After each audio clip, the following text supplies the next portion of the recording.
इन कुत्तों का गू खाने से अच्छा है कि राजा भोज के शरण में आइए और जल समाधि ले लीजिए। हमारे भोपाल शहर में भी लव जिहाद के बहुत सारे केस हो रहे हैं और पता नहीं ऐसे कितने केस होंगे जिनके बारे में हमको जानकारी भी नहीं होगी। तो आपका इस बारे में क्या कहना है?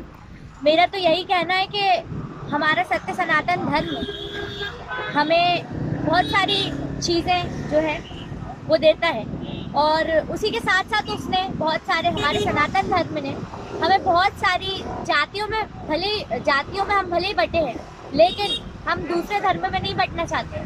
और सत्य सनातन धर्म यही सिखाता है कि आप चाहे तो आप हिंदू के पास जाएं, ना कि किसी अन्य, आप समझ ही सकते हैं, अन्य वर्ग के पास। अन्य वर्ग मतलब आप अभी लव जिहाद के काफ़ी मामले देख रहे हैं, और ये सारे मामले भोपाल में तो वैसे इतने ज़्यादा पॉपुलर नहीं थे, ट्रेंड में नहीं थे, लेकिन अभी आपने कुछ केसेस देखे होंगे। इन दिनों बहुत सारे केसेस ट्रेंड में चल रहे हैं लव जिहाद के ऊपर। और मैं यही इतना बोलना चाहूँगी कि हिंदू है तो हिंदू ही रहिए, किसी और जाति में जाने की ज़रूरत नहीं है, क्योंकि हिंदुओं में लड़कियों को देवी माना जाता है।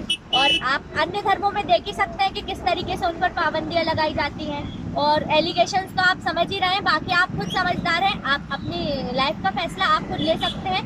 मैं एक सनातनी हूँ, मैं गर्व से कह सकती हूँ कि आगे चलकर कभी भी मेरे पेरेंट्स को या मेरे किसी भी रिलेटिव को मेरी वजह से इस मामले में कभी सीखना नहीं पड़ेगा। और आपसे भी यही होप रखती हूँ, यही उम्मीद रखती हूँ कि आप भी ऐसे काम में कभी अपना नाम ना शामिल कराएं।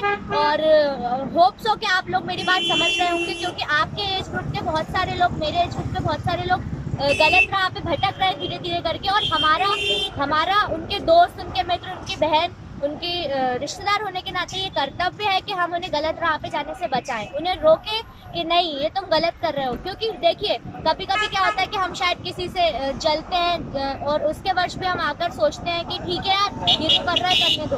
बट नहीं, अगर वो सनातनी है, अगर वो हिंदू है, अगर वो लड़की है, वो लड़का भी है, लड़कियों का ही नहीं है, ये सिर्फ लड़कों का भी सेम ही है। तो मैं सबके लिए कहना चाहूँगी, अपने भाइयों के लिए भी और अपनी बहनों के लिए भी, कि अगर आप सनातनी हैं तो आपको अपने सनातन परंपरा का पालन करना चाहिए और यथावत पालन करना चाहिए। आप किसी और धर्म में नहीं जा सकते।